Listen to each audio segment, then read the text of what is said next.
ಎಲ್ಲರಿಗೂ ನಮಸ್ಕಾರ ಸ್ನೇಹಿತರೆ. 2025 ಮೇ 12 ವೈಶಾಖ ಹುಣ್ಣಿಮೆ ನಂತರ 4 ರಾಶಿಯವರಿಗೆ ರಾಜಯೋಗ ಶುರುವಾಗಿದೆ. ಈ 4 ರಾಶಿಯವರು ಪ್ರತಿಯೊಂದು ಕ್ಷೇತ್ರದಲ್ಲೂ ಅಧಿಕ ಲಾಭವನ್ನು ಪಡೆಯುತ್ತಾರೆ. ತಮ್ಮ ಜೀವನದಲ್ಲಿ ಎಲ್ಲ ರೀತಿಯ ಸಮಸ್ಯೆಗಳಿಂದ ಮುಕ್ತರಾಗುತ್ತಾರೆ. ಹಾಗಾದರೆ ರಾಜಯೋಗ ಇರುವ ರಾಶಿಗಳು ಯಾವುವು? ಯಾವ ಕ್ಷೇತ್ರದಲ್ಲಿ ಅದೃಷ್ಟ ಹೊಂದಿದ್ದಾರೆ? ಯಾವ ಕ್ಷೇತ್ರದಲ್ಲಿ ಅವರು ಮುಟ್ಟಿದ್ದೆಲ್ಲ ಚಿನ್ನವಾಗಲಿದೆ? ಜೊತೆಗೆ ಹುಣ್ಣಿಮೆಯ ದಿನ ಯಾವೆಲ್ಲ ಪರಿಹಾರಗಳನ್ನು ಮಾಡಿದರೆ ಸಂಪೂರ್ಣ ಅದೃಷ್ಟ ನಿಮ್ಮದಾಗುತ್ತದೆ ಎನ್ನುವ ಬಗ್ಗೆ ಕೂಡ ನೋಡೋಣ ಬನ್ನಿ. ಈ ವಿಶೇಷವಾದ ಈ ಹುಣ್ಣಿಮೆ ದಿನ 3 ನಿಂಬೆಹಣ್ಣಿನಿಂದ ಮಾಡುವ ಈ ಚಿಕ್ಕ ಪರಿಹಾರದಿಂದ ನಿಮಗೆ ಭಾರಿ ಅದೃಷ್ಟ. ವೈಶಾಖ ಹುಣ್ಣಿಮೆ ಬಂದಿದೆ. ಬಹಳ ವಿಶೇಷವಾದ ಹುಣ್ಣಿಮೆ ಇದಾಗಿದ್ದು ಶಿವನಿಗೆ ಬಲು ಇಷ್ಟವಾದಂತಹ ಈ ದಿನ ಈ ವಿಧಿವಿಧಾನವನ್ನು ಪಾಲಿಸುತ್ತಾ ಈ 3 ವಿಶೇಷ ಕೆಲಸವನ್ನು ಮಾಡಿದರೆ ನಿಮಗೆ ಪ್ರಸ್ತುತ ಇರುವಂತಹ ಮಾನಸಿಕ ವೇದನೆ, ಹಣದ ಸಂಕಷ್ಟ, ಆರೋಗ್ಯದ ಸಮಸ್ಯೆ, ಉದ್ಯೋಗದ ಕಷ್ಟಗಳು, ಶತ್ರುಗಳಿಂದಾಗುವಂತಹ ದೊಡ್ಡ ದೊಡ್ಡ ತೊಂದರೆಗಳು ದೂರವಾಗಿ ಅನೇಕ ರೀತಿಯ ಶುಭ ಫಲಗಳ ಪ್ರಾಪ್ತಿಯಾಗುತ್ತದೆ. ಒಟ್ಟಾರೆಯಾಗಿ ನಿಂಬೆಹಣ್ಣಿನಿಂದ ಈ ಒಂದು ಪರಿಹಾರವನ್ನು ನೀವು ಈ ದಿನ ಮಾಡಿದರೆ ಖಂಡಿತ ಸ್ನೇಹಿತರೆ ನಿಮ್ಮ ಸಮಸ್ಯೆಗಳೆಲ್ಲವೂ ಸಂಪೂರ್ಣವಾಗಿ ನಿವಾರಣೆಯಾಗುತ್ತೆ. ಏನು ಮಾಡಬೇಕು ಅಂತ ನೋಡೋಣ ಬನ್ನಿ. ಅದಕ್ಕೂ ಮುಂಚೆ ನೀವಿನ್ನು ಚಾನಲ್ಗೆ ಸಬ್ಸ್ಕ್ರೈಬ್ ಆಗಿಲ್ಲ ಅಂದರೆ ಈಗಲೇ ಸಬ್ಸ್ಕ್ರೈಬ್ ಆಗಿ, ಹಾಗೆ ವಿಡಿಯೋಗೆ ಲೈಕ್ ಮಾಡಿ, ವಿಡಿಯೋ ಸ್ಕಿಪ್ ಮಾಡದೆ ಕೊನೆ ತನಕ ನೋಡಿ. ವೃಶ್ಚಿಕ ರಾಶಿ, ನಿಮ್ಮ ಪ್ರೀತಿಯ ಸಂಬಂಧದಲ್ಲಿ ಸುಧಾರಣೆ ಉಂಟಾಗುತ್ತದೆ. ಈ ರಾಜಯೋಗದಿಂದಾಗಿ ನೀವು ಷೇರು ಮಾರುಕಟ್ಟೆಯಿಂದ ಉತ್ತಮ ಲಾಭವನ್ನು ಪಡೆಯುವ ನಿರೀಕ್ಷೆ ಇದೆ. ನಿಮ್ಮ ಕಂಪನಿಯ ವಿಸ್ತರಣೆಗಾಗಿ ನೀವು ಬ್ಯಾಂಕ್ನಿಂದ ಸಾಲವನ್ನು ಪಡೆಯಲು ಬಯಸಿದರೆ ನೀವು ಈ ಸಮಯದಲ್ಲಿ ಸಾಲವನ್ನು ಪಡೆಯಬಹುದು. ಈ ಅವಧಿಯಲ್ಲಿ ನಿಮ್ಮ ಸ್ನೇಹಿತರು ಸಹ ನಿಮಗೆ ಸಹಾಯ ಮಾಡುತ್ತಾರೆ. ಅದು ನಿಮ್ಮ ಮನಸ್ಸನ್ನು ಸಂತೋಷವಾಗಿರಿಸುತ್ತದೆ. ನಿಮ್ಮ ಆದಾಯದ ಮೂಲವು ಇಂದು ಹೆಚ್ಚಾಗಬಹುದು.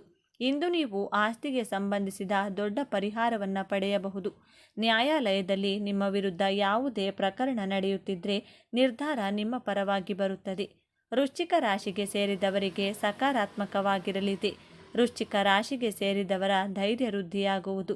ಇದರಿಂದಾಗಿ ನಿಮ್ಮ ಅಪೂರ್ಣವಾದ ಕಾರ್ಯಗಳನ್ನು ಪೂರ್ಣಗೊಳಿಸುವಿರಿ ಮತ್ತು ಬೇರೆಯವರ ಮುಂದೆ ನಮ್ಮ ಮಾತನ್ನು ಸ್ಪಷ್ಟವಾಗಿ ಹೇಳುವಿರಿ.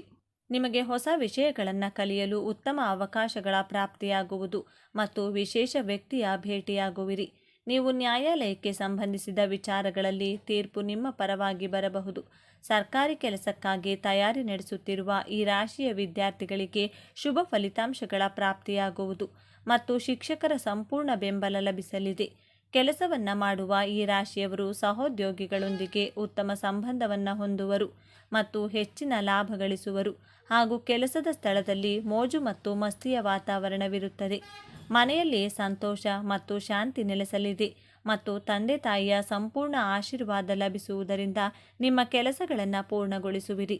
ಈ ರಾಶಿಗೆ ಸೇರಿದ ಅವಿವಾಹಿತರು ವಿಶೇಷ ವ್ಯಕ್ತಿಯನ್ನು ಭೇಟಿಯಾಗಬಹುದು. ನೀವು ಮತ್ತೆ ಅವರನ್ನು ಭೇಟಿಯಾಗುವ ಬಗ್ಗೆ ಯೋಚಿಸುವಿರಿ.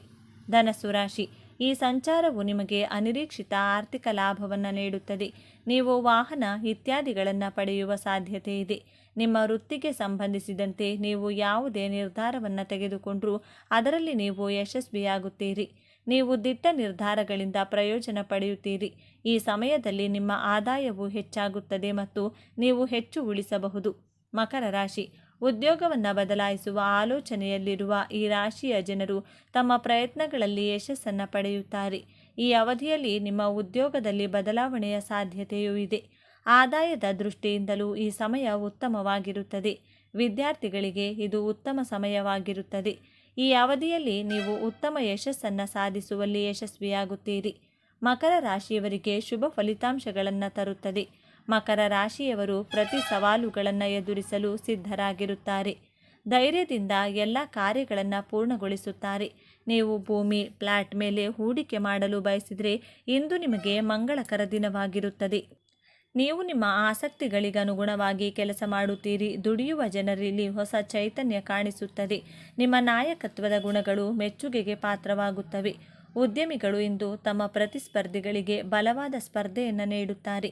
ಗರಿಷ್ಠ ಲಾಭವನ್ನು ಗಳಿಸುವ ಸ್ಥಿತಿಯಲ್ಲಿರುತ್ತಾರೆ. ಒಂಟಿ ಜನರು ಇಂದು ವಿಶೇಷ ವ್ಯಕ್ತಿಯನ್ನು ಭೇಟಿಯಾಗಬಹುದು. ಸಹೋದರರೊಂದಿಗೆ ಯಾವುದೇ ವಿವಾದಗಳು ನಡೆಯುತ್ತಿದ್ದರೆ ಅದು ಇಂದು ಕೊನೆಗೊಳ್ಳುತ್ತದೆ ಮತ್ತು ಸಂಬಂಧಗಳು ಗಟ್ಟಿಯಾಗುತ್ತವೆ. ಮೀನರಾಶಿ, ಈ ಅವಧಿಯಲ್ಲಿ ನೀವು ಯಶಸ್ಸು ಮತ್ತು ಪ್ರಗತಿಯನ್ನು ಸಾಧಿಸುವಿರಿ. ಕೆಲವು ದಿನಗಳಿಂದ ನಿಮ್ಮ ವೃತ್ತಿ ಜೀವನದಲ್ಲಿ ನೀವು ಎದುರಿಸುತ್ತಿರುವ ಎಲ್ಲ ಸಮಸ್ಯೆಗಳು ಈಗ ಕೊನೆಗೊಳ್ಳುತ್ತವೆ. ನೀವು ವಿದೇಶಕ್ಕೆ ಹೋಗಲು ಯೋಜಿಸುತ್ತಿದ್ದರೆ ವಿದೇಶ ಪ್ರವಾಸದ ನಿಮ್ಮ ಪ್ರಯತ್ನಗಳು ಯಶಸ್ವಿಯಾಗುತ್ತವೆ. ಬಹಳ ದಿನಗಳಿಂದ ಬಾಕಿ ಇದ್ದ ಯಾವುದೇ ಶುಭ ಕಾರ್ಯಗಳು ಇಂದು ಪೂರ್ಣಗೊಳ್ಳಲಿವೆ. ಮೀನರಾಶಿಗೆ ಸೇರಿದವರಿಗೆ ಪ್ರತಿ ಹೆಜ್ಜೆಗೂ ಅದೃಷ್ಟದ ಸಂಪೂರ್ಣ ಬೆಂಬಲವನ್ನು ಪಡೆಯುವವರು ಮತ್ತು ವೃತ್ತಿ ಹಾಗೂ ವೈಯಕ್ತಿಕ ಜೀವನದಲ್ಲಿನ ಎಲ್ಲ ಸಮಸ್ಯೆಗಳಿಂದ ಮುಕ್ತಿ ಹೊಂದುವರು.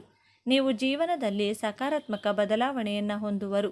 ಇದರಿಂದಾಗಿ ನೀವು ಉತ್ತಮ ನಿರ್ಧಾರಗಳನ್ನು ತೆಗೆದುಕೊಳ್ಳುವಿರಿ ಮತ್ತು ಬೇರೆಯವರ ಸಹಾಯಕ್ಕಾಗಿ ಸಿದ್ಧರಿರುವಿರಿ. ವ್ಯಾಪಾರ ಮಾಡುವ ಈ ರಾಶಿಯವರು ನಾಳೆ ಹೆಚ್ಚಿನ ಧನಲಾಭವನ್ನು ಪಡೆಯುವರು ಮತ್ತು ಬೇರೆ ವ್ಯಾಪಾರಕ್ಕಾಗಿ ಹೂಡಿಕೆಯನ್ನು ಮಾಡುವಿರಿ. ನಾಳೆ ನೀವು ಹಣಕ್ಕೆ ಸಂಬಂಧಿಸಿದಂತೆ ಉತ್ತಮ ನಿರ್ಧಾರಗಳನ್ನು ತೆಗೆದುಕೊಳ್ಳುವಿರಿ ಮತ್ತು ನಿಮ್ಮ ಆರೋಗ್ಯ ಉತ್ತಮವಾಗಿರುವುದು. ನವವಿವಾಹಿತರ ಮನೆಗೆ ಹೊಸ ಅತಿಥಿಯ ಆಗಮನವಾಗುವುದು. ಇದರಿಂದಾಗಿ ಮನೆಯಲ್ಲಿ ಸದಸ್ಯರು ಸಂತೋಷದಿಂದ ಇರುವರು.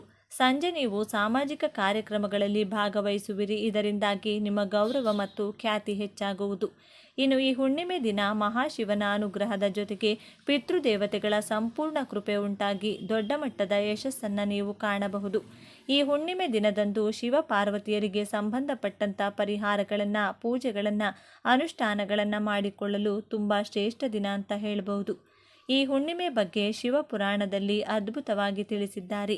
ಈ ದಿನ ಶಿವಲಿಂಗದ ಮೇಲೆ ಅರ್ಚಕರು ಬಿಲ್ಪತ್ರೆಯನ್ನು ಇಟ್ಟಾಗ ಅದರ ಮೇಲೆ ಒಂದು ಕಪ್ಪು ಇರುವೆ ಆಕಸ್ಮಿಕವಾಗಿ ಬಿದ್ದು ಅಲ್ಲಿಗೆ ಹೋಗಬೇಕು ಎಂದು ತಿಳಿಯದೆ ಶಿವಲಿಂಗದ ಮೇಲೆ ಸುತ್ತಿ ತನಗೆ ತಿಳಿಯದೆ ಪ್ರದಕ್ಷಿಣೆಯನ್ನು ಹಾಕಿತ್ತಂತೆ. ಈ ಫಲವಾಗಿ ಮರುಜನ್ಮದಲ್ಲಿ ಕಾಶಿ ರಾಜ್ಯಕ್ಕೆ ರಾಜನಾಗಿ ಜನಿಸಿ ಆ ಇರುವೆ ಸಕಲ ಐಶ್ವರ್ಯವನ್ನು ಪಡೆಯಿತಂತೆ.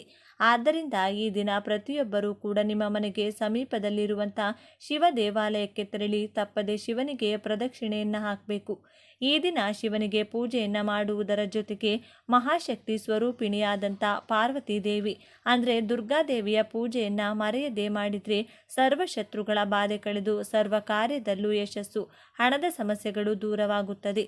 ಸರ್ವ ಕಾರ್ಯದಲ್ಲೂ ಯಶಸ್ಸು ಉಂಟಾಗಿ ಹಣದ ಸಮಸ್ಯೆಗಳು ದೂರವಾಗುತ್ತಾ ಹೋಗುತ್ತದೆ.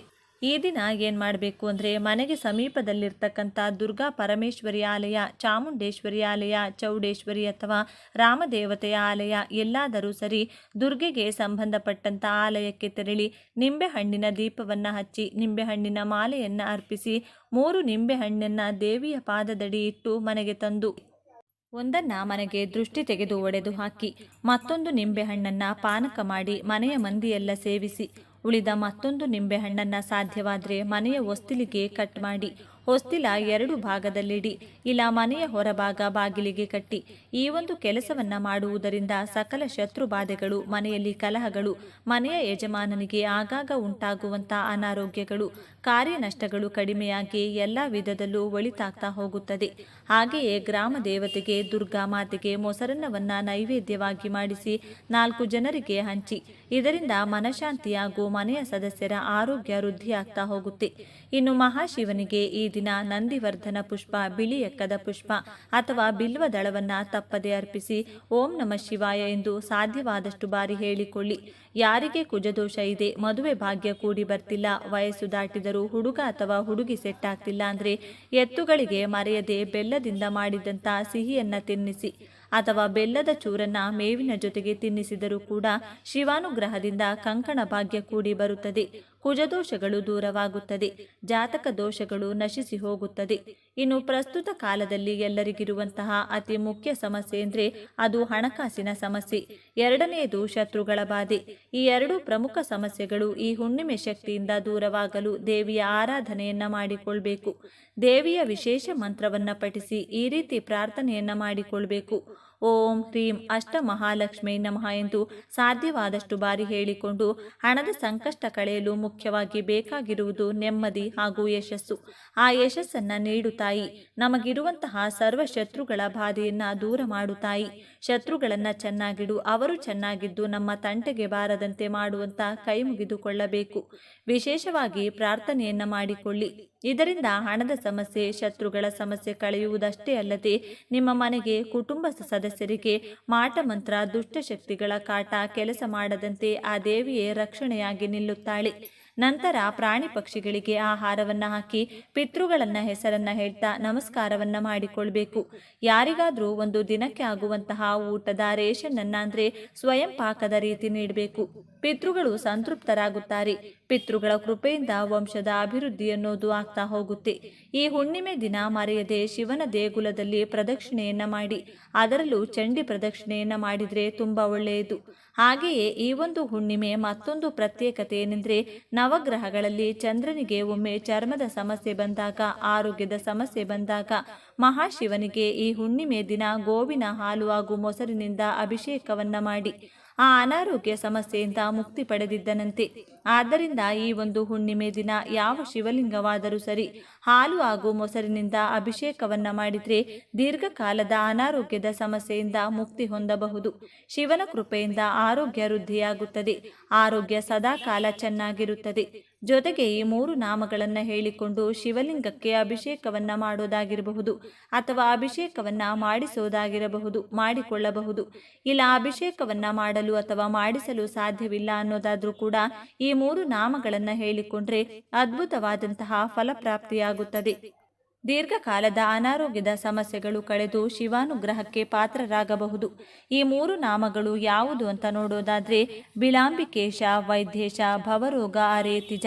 ಈ 3 ನಾಮಗಳನ್ನು ಹೇಳ್ಕೊಂಡು ಈ ದಿನ ತಪ್ಪದೆ ಶಿವನಿಗೆ ನಮಸ್ಕಾರವನ್ನ ಮಾಡಿಕೊಳ್ಳಿ. ನೋಡಿದ್ರಲ್ಲ, ಮಾಘ ಮಾಸದ ಹುಣ್ಣಿಮೆಯ ದಿನ ಯಾವೆಲ್ಲ ವಿಧಿವಿಧಾನಗಳನ್ನು ಪಾಲಿಸಬೇಕು ಅಂತ ಇವತ್ತಿನ ಈ ವಿಡಿಯೋದಲ್ಲಿ ತಿಳಿಸಿಕೊಟ್ಟಿದ್ದೇವೆ. ಈ ಮಾಹಿತಿ ನಿಮಗೆ ಇಷ್ಟ ಆದರೆ ತಪ್ಪದೆ ಈ ವಿಡಿಯೋವನ್ನ ಪ್ರತಿಯೊಬ್ಬರಿಗೂ ಕೂಡ ಶೇರ್ ಮಾಡಿ. ಎಲ್ಲರೂ ಭಕ್ತಿಯಿಂದ ಓಂ ನಮಃ ಶಿವಾಯ ಅಂತ ಕಮೆಂಟ್ ಮಾಡಿ. ಧನ್ಯವಾದಗಳು.